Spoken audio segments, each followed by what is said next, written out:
Whew, hello.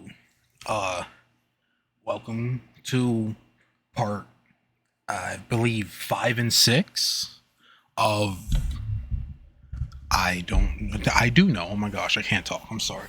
Let me try this again.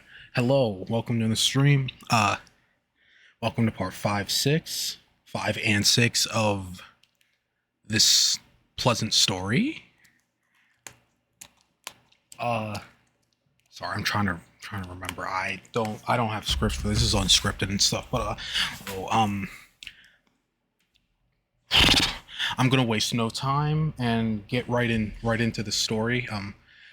But first, a recap for those who know or don't know or care. I don't know, dog. So basically, last time in parts 3 and 4, kid's grandfather got killed, and yeah, now he's here at the facility, and we met Fenway, and yeah, so let's get right into this. Sorry, let me adjust my mic first.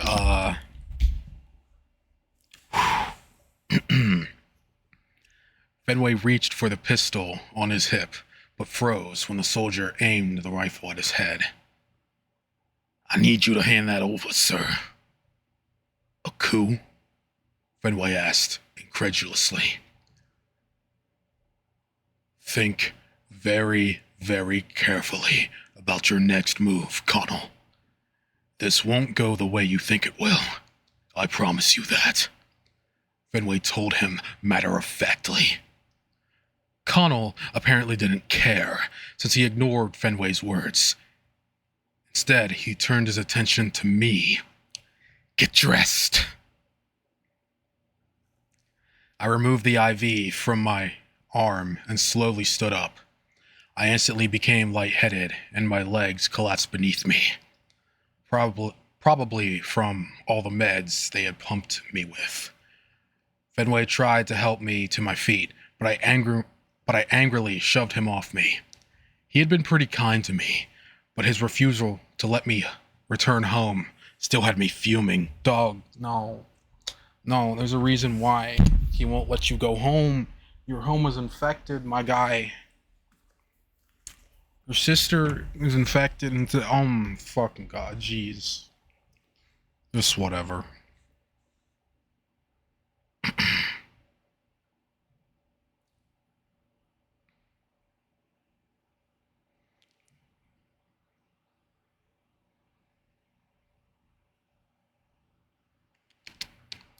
Okay, there we go. I had to remove I had to remove the hospital gown and get dressed in front of them both, which was somewhat which was a somewhat awkward experience, all things considered. That's not, I wasn't in the script. I just decided to add that, but anyway. Unslinging my arm and getting it through my shirt was a painstaking endeavor, but it didn't quite hurt as bad as I expected. Whatever they had done to fix my shoulder was working quick and was healing much faster than medicine in my universe would have allowed. Connell pointed towards the handcuffs that had previously been tethering my arm to the hospital bed and instructed me to place them on Fenway. I guess Fenway was seen as the bigger threat between us. Probably true.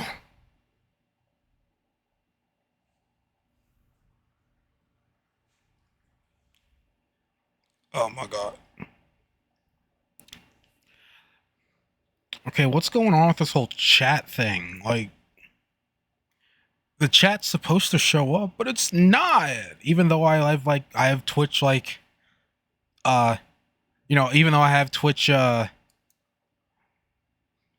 though I have Twitch yeah, it's not showing up. That's so weird. Also, I apologize that my room's all dark and stuff, and just for the time being I'm kind of just like, I don't know. Hold up. Whoever Pastel Cherry is now following you. Oh, hello, hi. Thanks for the follow. Hello. Okay, now I can see the chat. Okay. That was that was weird. Okay, yeah, I can see it now. Hello. Thanks for the follow. As you can see, I'm reading.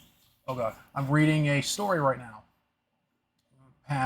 Panga H. Ah, okay. Hello, hello. Thanks for the follow again. Where was I? Oh god, my brain's all over the place. But thank you again. Okay, but thank you for also commenting because I don't know why it's like lately my chat's been acting funky. What happened? Um, I noticed your Discord was purple, so hold on. Sorry, because I have like three Well, I have my laptop, I have a monitor right in front of me, and then I have like a mini monitor, like literally like kind of behind me. Anyway, I noticed your Discord was purple, so I figured I'd come see you. Lol, come. No, it's all good. Thanks for stopping by. It means a lot actually. Like you have no idea. I'm kind of just doing this to help with my reading comprehension. Not saying not saying it's bad or anything. I'm just saying, like it's also like oh my gosh, I don't know anymore. I just do this as a hobby. But again, thank you. What is that? What is that? P. P. You know what? Me too. Me too. Where was I? Fenway. Okay, now I found where I was again. Fenway, for his part, kept trying to convince Connell to give this up, but I knew he was wasting his breath. If this man was following someone like Bradis, killing for someone like her, that meant he was a fanatic. Couldn't be reasoned with. Connell ushered us. Oh my god. Connell ushered us out of the room into an empty hallway. At the end of the hallway was a pair of doors that led out into the courtyard of the compound. As we walked, I could see rooms on either side filled with scientific equipment that went way over my head. As we neared the end of the hall, gunfire could be heard from outside the doors. At first, I just assumed it was mutant killing cannons from atop the walls, but as we got closer, and I could see through the small windows in the door, I realized what it was. Fenway and I froze, staring out at the carnage taking place. Outside, a full-scale firefight was taking place. All over, soldiers from the ground were using their rifles to shoot up towards the soldiers manning the walls, and the soldiers up there were returning fire with their cannons. A dozen yards away, a group of soldiers were running towards our building, carrying another whose leg was missing below the knee. I watched as they approached, and a round from a wall cannon exploded at their feet, sending them all flying. Smoke and dust filled the air, and I instinctively ducked as bits of flesh sprayed against the window. I was definitely going to need therapy once all this was over. From behind me, the sound of pounding footsteps erupted, and I whipped around just in time to see someone barrel into Connell. Connell's rifle went flying out of his hands, and the two landed in a tangle on the ground. Connell quickly emerged on top, however, and he sent a flurry of powerful fists into his attacker's face, which prompted several shrieks of pain. As Connell pulled back to deliver another blow, I was shocked to realize his assailant was my surgeon, Tara. For some reason, I couldn't help but notice that although I had initially thought Tara to be a decade my senior, now that she had changed out of the doctor's scrubs, it was clear she was probably only a few years older than me. The stunt she just pulled was pretty badass, too. I know. Now, I know. Not the time or place. Fenway wasted no time. He delivered a powerful kick to Connell's temple, causing the latter to roll off of Tara. Dropping to the ground, Fenway pulled the chain of his handcuffs under Connell's neck and began strangling him. Connell scrambled to escape, but began desperately trying to dig his fingers under the chain. When that wouldn't work, he reached his arms back to attack Fenway's face and managed to land a few deep gashes on his cheek. "Why?" Fenway screamed out. "Why? Why?" He gave just enough slack in the chain for Connell to choke out an answer. "She promised me a spot." Enraged, Fenway began slamming Connell's head into the ground over and over. He continued long after Connell's face had turned into a bloody pulp. The man was certainly dead, but Fenway continued until Tara let out a pained moan. Fenway gave a look of concern and finally dropped the lifeless body to the ground and used Connell's keys to uncuff himself. Okay, before I continue, that's kind of badass. I'm gonna be real. Dog kills his assailant and then he uses his own keys to uncuff himself. That's actually kind of... Anyway, Fenway began gingerly checking over Tara, who had managed to pull herself a few feet away. Her eye was badly swollen, and her nose was leaking blood. But she seemed fine, all things considered. She'd live, at least. "Aaron, help me get her up. We have to..." "No!" I interrupted. Huh? Who that? What happened? Chat. Firm grass pit. Hello. I didn't even see the follow thing because I don't have follow alerts on this scene, but I do on every other scene. But I didn't see it. But hi.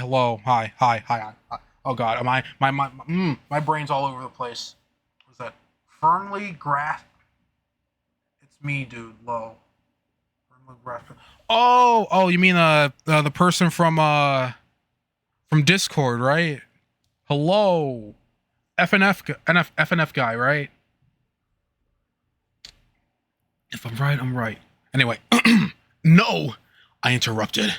Fenway looked up at me, and anger and annoyance filled his face. Yee. Definitely gonna watch your streams from now on, at least. Oh, thank you.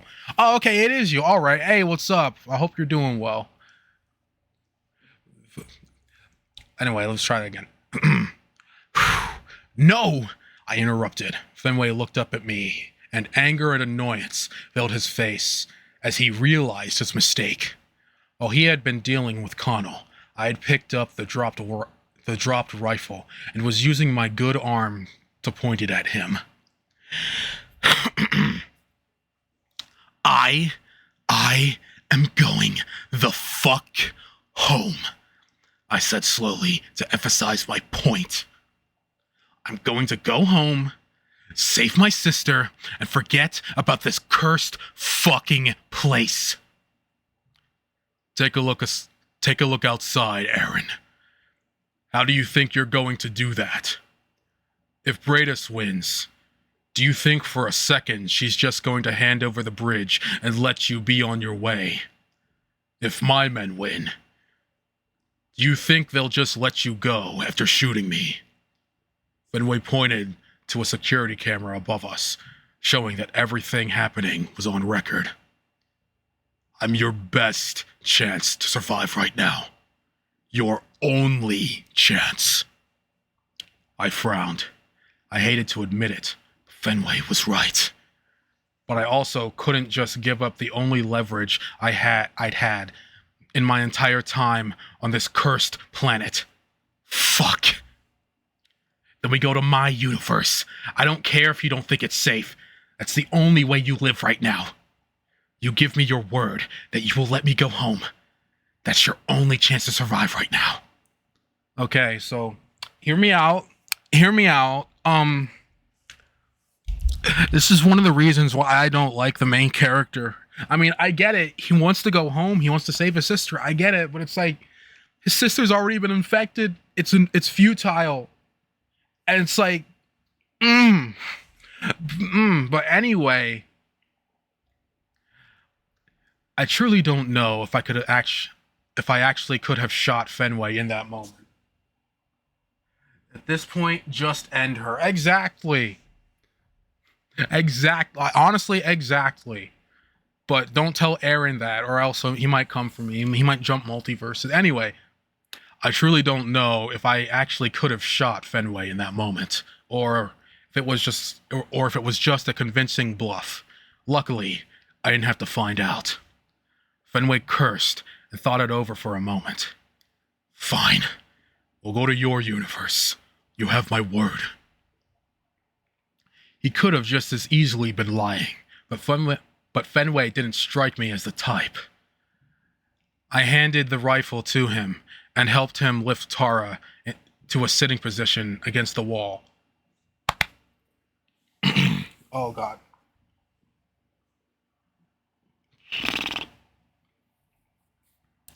The bleeding had stopped, but she still seemed a little out of it. Fenway and I managed... No, not managed. Fenway and I made our way back to the windows to get a better look at the battle still raging outside. According to Fenway, it seemed that the 150 or so soldiers fighting from the ground were loyal to him. The remaining few dozen soldiers manning the wall had been trained under Bradis and were hers, though she herself was nowhere to be seen. The couple staircases leading to the top of the wall had been barricaded as well, and any attempt to approach them by Fenway's men was quickly met with a barrage of cannon rounds. Luckily, both sides seemed to be ignoring the housing building, which, according to Fenway, contained all of the soldiers' families. Instead, most of the fighting was focused further out towards the helipad. The hovercraft returning with the bridge, Fenway's men attempted to land, but whenever it started to descend, soldiers from the wall would fire cannons at the ground beneath it, forcing it back into the air. Fenway's men were attempting to provide cover fire, but every time they'd show themselves, a cannon round would blast them apart. It's smart. I have the numbers, so she made sure she'd have the high ground and superior firepower. Fenway pointed towards the hovercraft. There's another helipad on the top of the wall. She knows the craft won't make it. She knows the craft won't have much fuel left after the trip, and they're trying to force it to land up there. That way, they can take control of the bridge. I bet you anything Bradis is waiting up there too, so she can use it as soon as possible. That's probably why she didn't have Connell just kill us. She doesn't know how to operate it, so she needs one of us to. So you got a plan or something? I asked skeptically. Or something. Fenway's plan was shitty, but when I told him so, let me try again. Fenway's plan was shitty, but when I told him so, he had just asked me if I had a better one. I didn't, but that still didn't make his plan any less shitty. Since most of the fighting had centered around the hovercraft on the other side of the compound, that meant there were only a couple on the end. That meant only a couple. Oh God, on the end, we were. What? Meant there were only a couple on the. Okay, on the end, we were near. Okay. Oh my gosh. Oh God, I hate reading sometimes. Hold on a sec. I'm gonna do something real quick. Never mind. I lied. I can't do shit. I just remembered I F11'd this. Never mind. I can read. Since most of the fighting had centered around the hovercraft on the other side of the compound, that meant there were only a couple on the end we were near. The two soldiers. Oh God. The two soldiers were clearly focused on the battle, which meant that Fenway, Tara, and I were able to use the buildings as cover and approach them undetected. With expert aim, Fenway fired 2 rounds in quick succession. in quick succession and dropped both the soldiers instantly. Yo, my dog literally got that no skull. Anyway, Fenway wasn't too happy about Tara coming along in her injured state, but she had recovered her senses and quite forcefully stated she wasn't staying behind. I was pretty shocked she was so willing to argue with her superior, and even more shocked that the colonel relented. Ultimately, though, I had seen weirder since arriving here. You and me both. Fenway had explained that on either side of the wall were 6-inch thick metal sliding doors, and between those doors, the wall was hollow, sort of like an airlock. Inside the compartment, there were also maintenance entrances that led to the wall's top surface. With the men on the wall not shooting them, the mutants will start to pile out there.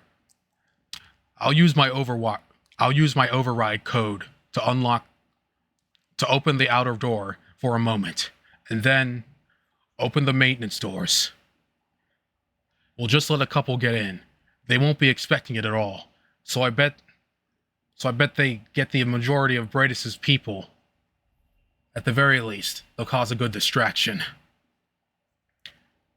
And if more than a couple get in, I had asked, to which Fenway said, they won't. I said it was a shitty plan. And if they get loose inside the compound, I had asked, to which Fenway had just said, they won't. I said it was a shitty plan. Okay, that's actually kind of funny. I ain't even gonna lie. As we approached the large touchscreen on the wall, Fenway gazed up and cursed. The crew in the hovercraft seemed to be finally giving up, and they were floating it towards the helipad on the wall. Voice authorization required, the touchscreen announced. James Fenway confirmed. Tango, Charlie, Foxtrot. Fenway continued, rattling off the code. His code. When he was done, I heard a hydraulic hissing sound coming from the wall, and immediately my ears filled with the sound of howling mutants. I shivered, knowing the only thing between us was 6 inches of metal. After seeing what they could do, it didn't feel like nearly enough. Fenway slammed a red button on the screen, and the hydraulics hissed again before most of the howls were cut off. Now, only a couple snarls could be heard from within the compartment. Fenway touched another button. Okay. And we heard the maintenance doors slide open, and the creature's snarls dissipated as they made their way inside the hall.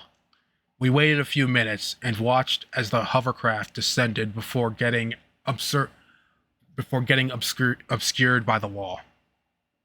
Shouldn't be long enough. Let's go, Fenway said. He opened the front gate of the wall and gestured towards the dark maintenance entrance inside the now empty compartment.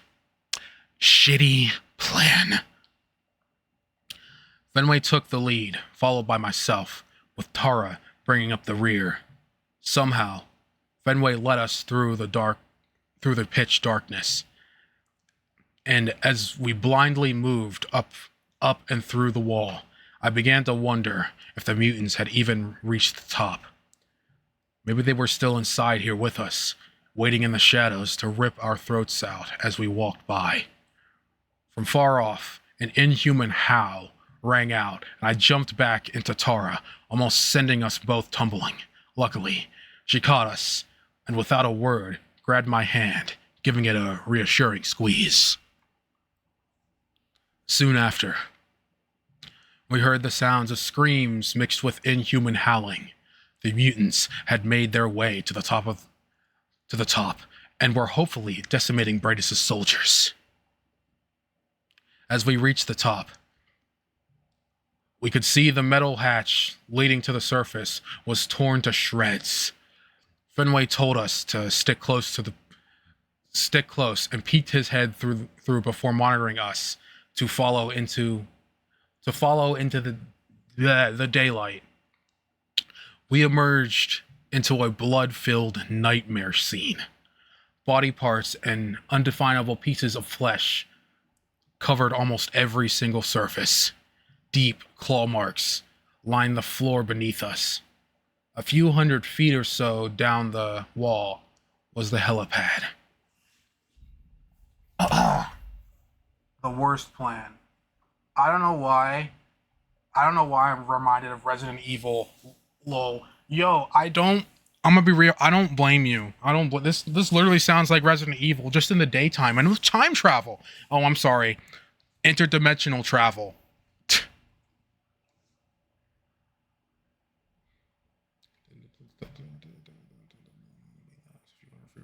It was a helipad, and I could see two mutants laying waste to the soldiers above the wall. Yeah. Oh my gosh. On the ground, Fenway's soldiers were using the chaos up here to regroup. They began dismantling the barricades, but it was slow work. On the helipad, the few who remained of Brightus' soldiers were... What happened? I'm playing Minecraft with this on, and it sounds like quite a story. Yo, it's all good. Yo, I used to do that a lot whenever I was younger. I used to, like... Well, I still kind of do it. You know, I'd listen to, like, creepypastas / scary stories while playing Minecraft. I'm gonna be real, it really makes the mood. Like, it genuinely does. Firmly Grasped at 17 said, "This is a weird story. I wish I could have been there when you first started it, because, like, it's very interesting, but also, like, very strange." No, it's all good. It's all good. Seriously, it's all good. You know, it's like, okay, how much more of this do I have? Okay, I'm almost done. Oh, God, and I lost my spot. Okay, never mind. I found it. But yeah, no, I get what you mean, and it's perfectly okay. The VODs are up on my channel, not my main channel, but like the VOD channel of my Twitch channel. That did not come out right, but I think you know what I mean.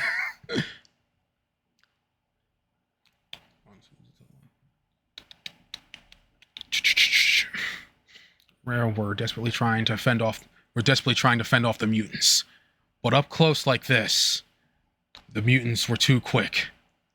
We ducked down and watched as they were quickly sliced to shreds. After a moment, they seemed to lose interest, though, and began sprinting along the wall towards a few more of Brightus' men who were making a break for it, luckily away from us. "I don't see Brightus anywhere," I whispered to Fenway as we cautiously approached the helipad.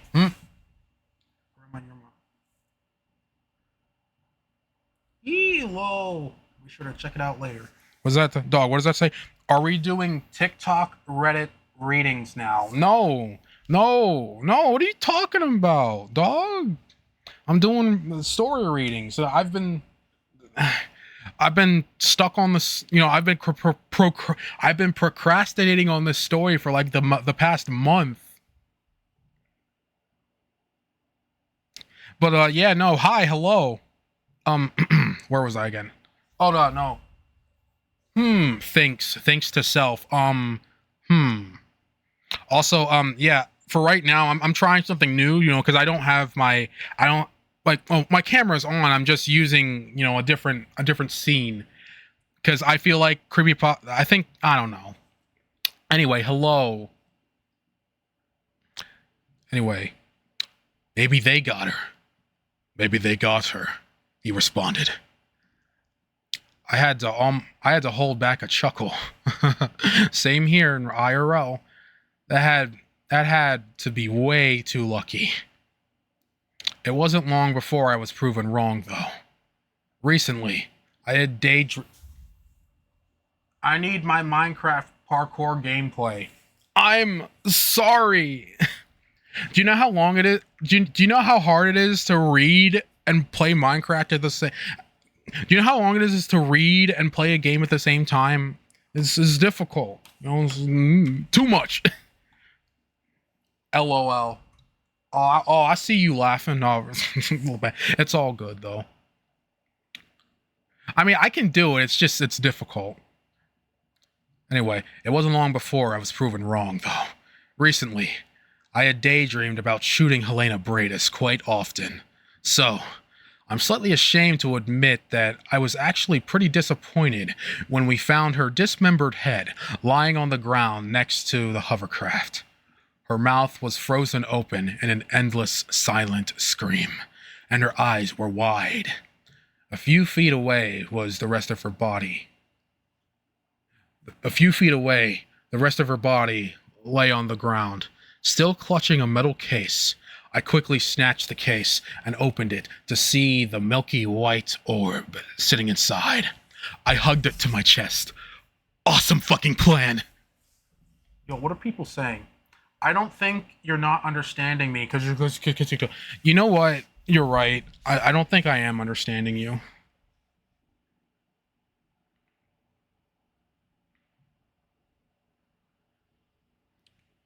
What happened? Rip, dang man, she dead. I know. I know. It's like, gee, I sure hope her death isn't so anticlimactic. And that was, and the last chapter was the end of her character. Oh, what did we find? Oh, she's dead. Oops. Rip Bozo. For real though. Rip Bozo. Fenway walked towards me and bent down to examine Bradis' head and body. With a look of disgust, he grabbed the head by her short blonde hair and chucked it over the wall. Good riddance, Fenway muttered, before turning to look at me. His eyes grew wide, and he immediately raised his rifle to aim something beyond me. Without looking, I knew the two mutants were returning. Because of course they were. I turned around and saw two giant blurs of gray hurtling towards us at an alarming rate. Fenway began firing, and he managed to drop one before the rifle clicked empty. He threw the weapon down in disgust before drawing his pistol. Get behind me, Aaron. Shitty fucking plat. A deafening roar cracked through the air, and the mutant's arm evaporated. However, the thing barely seemed to notice and continued bounding towards. I turned around to see Tara holding a blood-covered cannon. She fired again, and this time, the mutant's head exploded.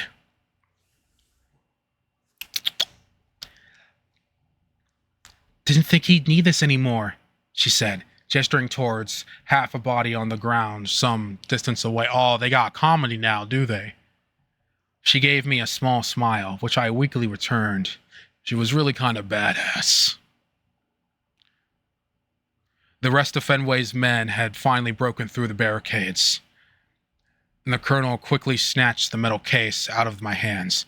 I began to protest, but in an instant, he had handed it off to another soldier. Okay, how the fuck do you say? NG Major and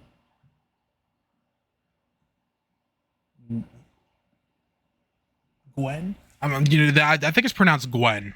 I think it's pronounced Gwen. Major Gwen, gently take this and young Aaron here to my office immediately. Don't let either out of your sight. Don't let either out of your sight, and keep Aaron in the hall with you until I arrive. Gun is pronounced Win. Win, it is. That's so weird. Well, thank you, Pastel. I appreciate it. That helped me a lot, actually. Let me try this sentence again. Major Win. Major Win. Gently take this and young Aaron here to my office immediately. Don't let either out of your sight, and keep Aaron in the hall with you until I arrive. Okay. Well, thanks a lot. There's a cop in my town with that last name. Oh, okay. Well, damn. Learn something new every day. Thanks, Pastel. Like, seriously, thanks. Oh, shit. Where was I? Okay, no. There we are. About 3 hours later. Wait. Oh, only 35 minutes? Okay. About 3 hours later, Fenway had finally arrived with Tara, and the three of us entered his office with Major Wynn, while Major Wynn stood guard outside. My apologies for the wait, Aaron.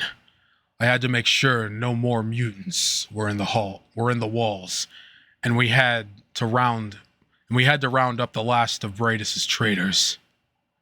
Did you kill them? I asked. Do you care? Nope. Oh my God. You know what? At least he's a jackass up front. At least the main character's a jackass up front. Okay, I'm gonna be real. Fenway grabbed the metal case and opened it, placing the bridge down on the desk between us. Tara had randomly started crying, and I shifted uncomfortably in my seat, feeling awkward. Fenway gestured towards her, and she placed a syringe full of the mutation-halting serum next to it. Go save your sister, Aaron. You're ready to leave? I asked. Fenway smiled, but his eyes revealed sadness. Apart from a trusted few, my people think the bridge was destroyed in the battle. There's hundreds of people here, Aaron. More than could make it the trip. I can't make the choice of who comes and who gets left behind. I can't abandon them either.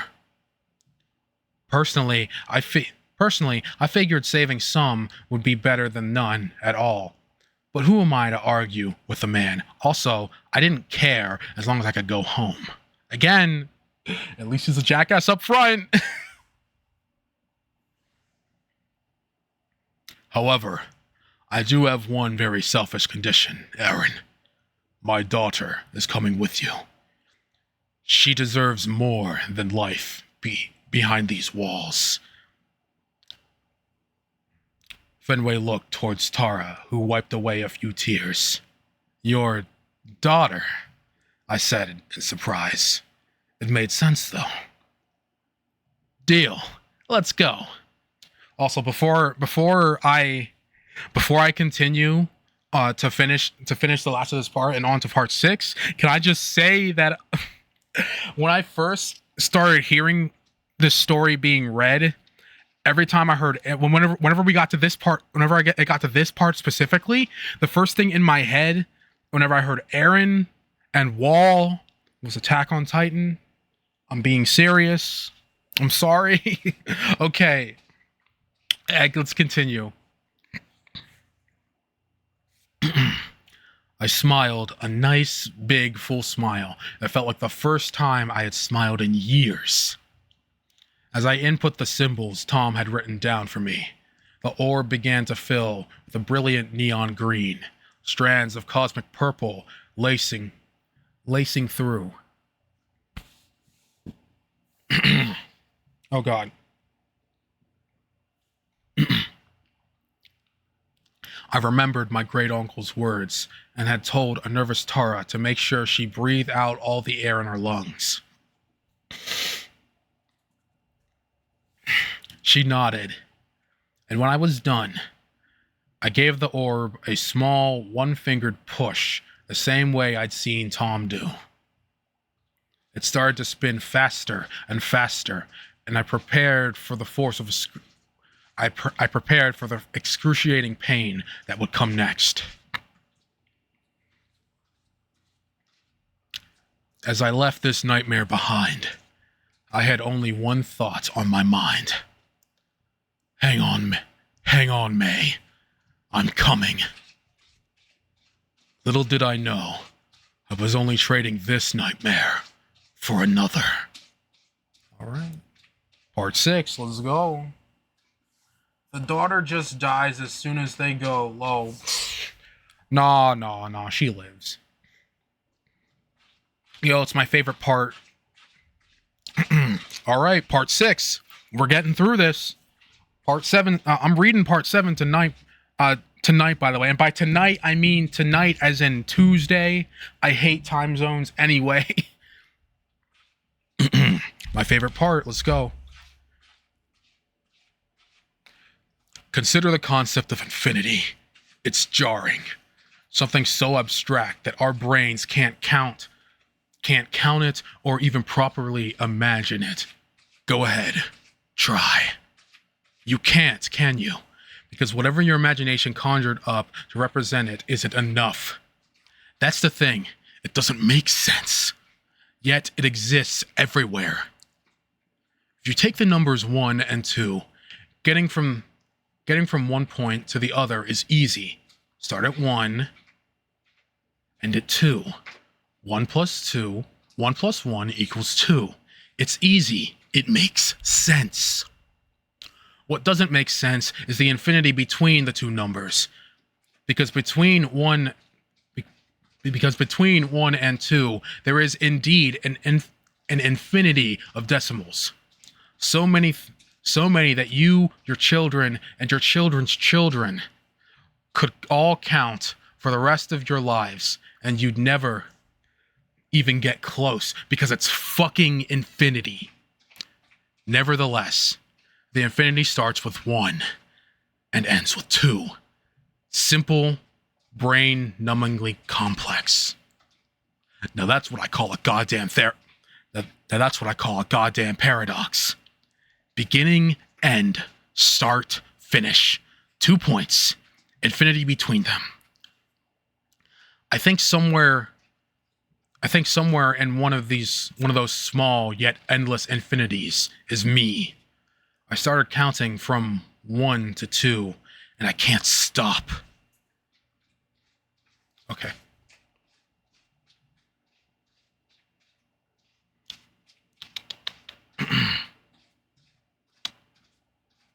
The 2 and I can't stop. Can I reach the end that I know has to exist? If I just keep counting, will I get from 1 to 2? Can I stop myself from ever counting to begin with? Falling through the void was slightly different this time. I'm not quite sure how to explain, but this time around, it felt like maybe I was just more awake, more conscious of what was happening. I remember the roaring had filled my ears, followed by the all-consuming pain, and Tara had clutched my hands as we screamed in agony. I could no longer feel her grip, but somehow I knew she was still close. The peaceful bliss filled my soul, and I fell through an endless void of for an infinite amount of time. Yet somehow it was only an instant. Why do my eyes hurt? Oh my gosh. Finally, I felt the movement of air and remembered how badly I needed to breathe. I gasped for breath, and icy air filled my lungs. I heard thunder and felt rain colliding with my body. Remembering what had happened on my first trip, I threw my good hand behind my head, just as my body impacted with the cold ground. My head crushed my hand, but at least I wouldn't have a concussion this time. Oh god. Why can't I see suddenly? What the hell? It's because my lights are all off. Oh shit, what the hell? There we go. There's my light.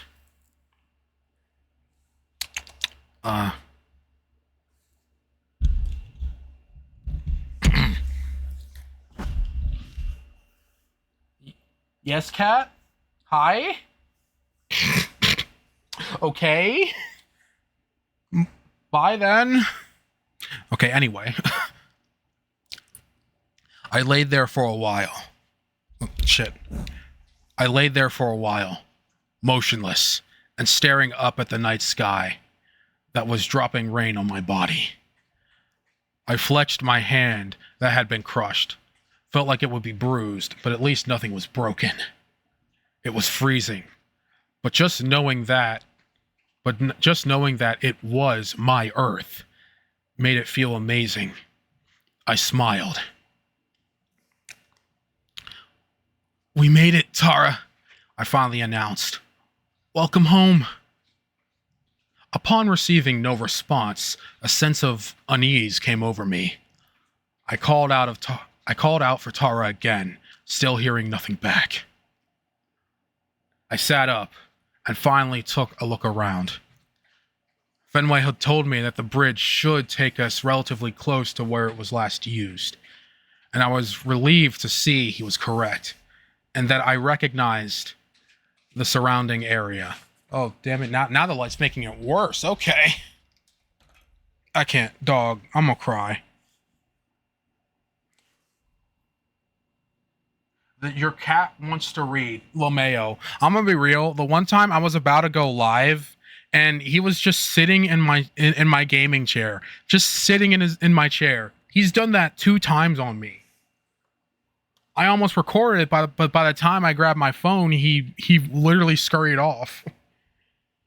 So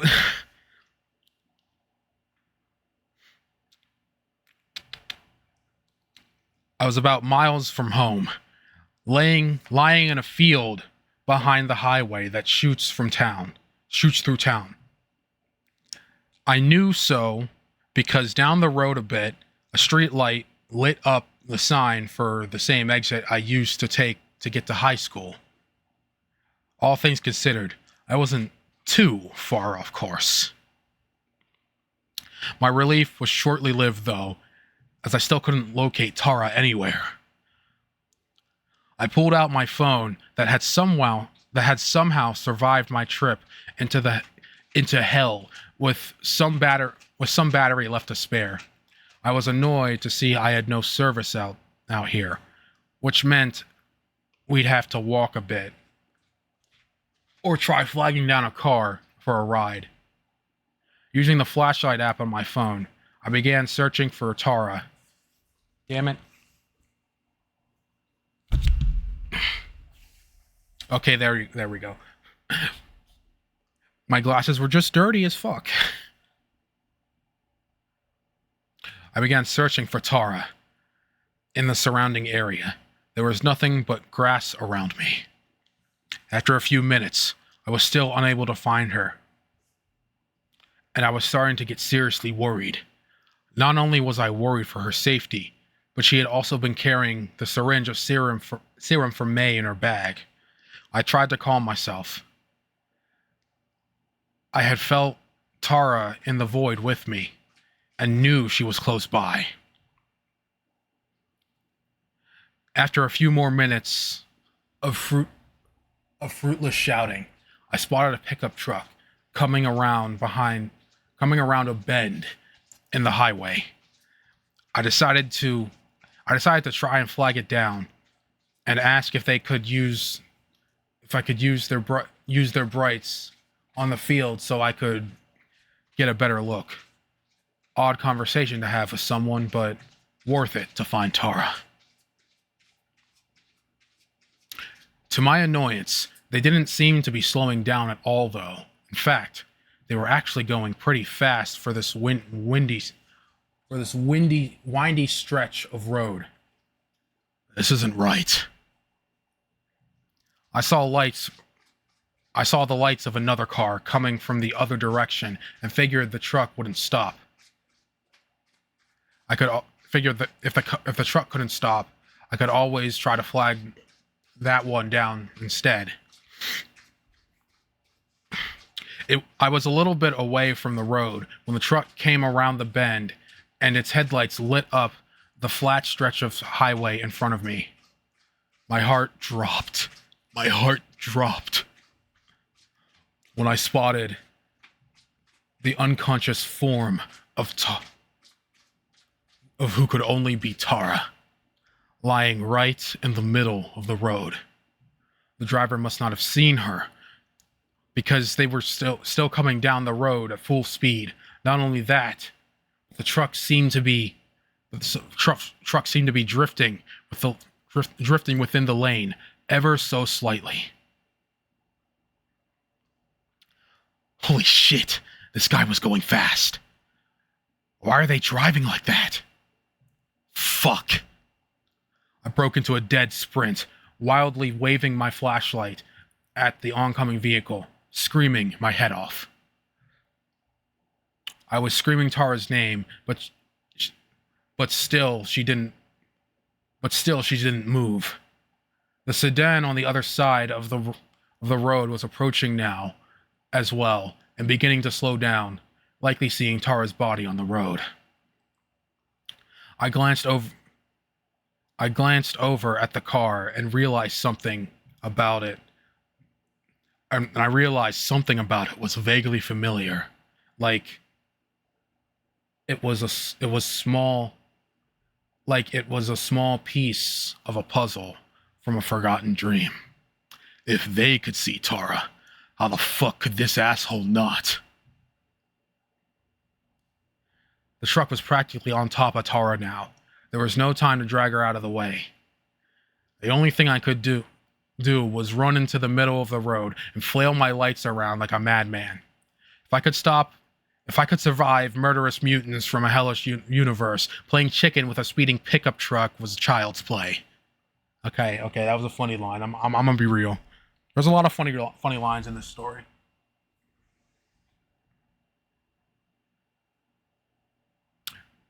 At the last second, the driver veered sharply, and I heard the sound of brakes squealing. But it was raining, and the roads were wet and slick. Instead of regaining control, the pickup truck flew off the road and into the grassy meadow. It didn't stop there.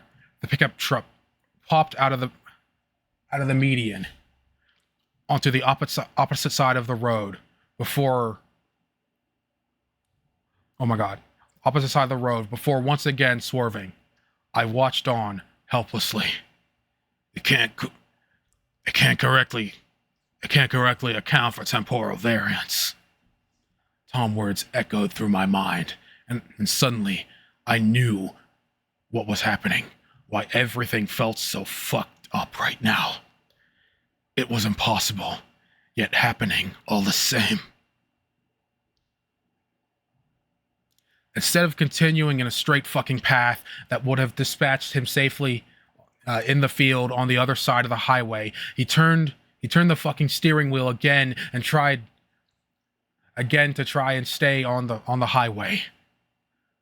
They left. I know. Right before the pickup truck collided head on with the small sedan that had come to a halt. For an endless moment, its headlights lit up the inside of the car. He blew a 0.22, and I saw two people inside.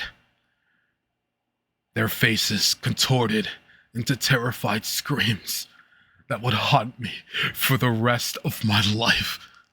My heart shattered into a million pieces as I watched their lives end. Two people that I missed very much.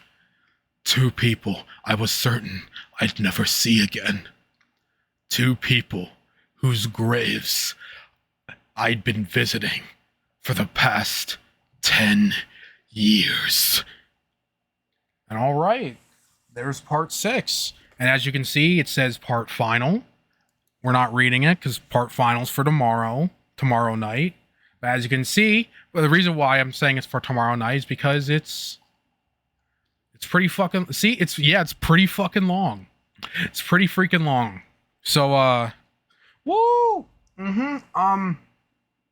I'm gonna head out. See ya. No, it's all good. Thanks for coming out, Pastel. Appreciate it. You too. Oh god, damn, that is really long. I know. Yeah, yeah. I'm saving it for tomorrow night. Yeah. Reading this, considering how long it is, reading this is probably gonna take me like an hour at the least. So yeah. But yeah, that is part 5 and 6. I apologize for all the stuttering. Again, it's just I'm trying to get used to it. All right. Thanks for coming out. I really appreciate it. If you're interested, part 7 is tomorrow. It will be tomorrow night. Technically tonight because fuck time zones. And am I right? That rhymed. Oh god. 221. Oh my gosh. Thanks for coming out. Part 7 or finals tomorrow. If you want to get caught up, the other parts of the story reading are on my Twitch channel, but I'm also slowly uploading the parts that I already did read to my VODs channel as well. Looking forward to it. I'm probably gonna be here to watch it. No, oh no, it's all good. Thanks a ton again. With that said, I will be heading out, and you have a good night. Y'all have a good night. All right. See ya.